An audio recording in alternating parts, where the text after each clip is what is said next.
po itong mga hosting po nila. I we feel that this is okay. We feel that this is acceptable.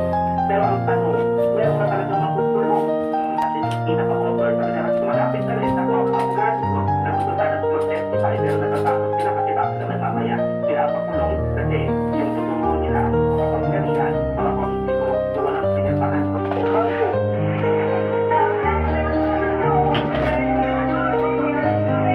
Ninulantaw ng malakas na ulan ang buong Metro Manila nitong nandaang Sabado matapos malubog sa baha ang ilang parte nito kabilang ang Quezon City. Mataas na baha ang bumungad sa mga taga-South Triangle Sabado ng hapon matapos bumigay ang drainage system. Ayon kay Metro Manila Development Authority Chairman Don Artes, umabot sa mahigit 100 millimeters ang ibinagsak na ulan sa pagitan ng alas 2 hanggang alas 3 ng hapon. Sa nangyari, iminungkahi ng MMDA na magkaroon ng mas maayos na drainage master plan. Nakipag-ugnay na rin si Artes kay Quezon City Mayor Joy Belmonte para mapalagyan ng malaking rain catchment ang ilang parte ng Quezon City kagaya ng Amoranto Stadium. Para pa po tinitingnan, hindi lang po sa Quezon City, tinitingnan na rin po namin yung sa Manila na identify namin Rojas, Tayman, Remedios, Diwata, Ibaribano, and including the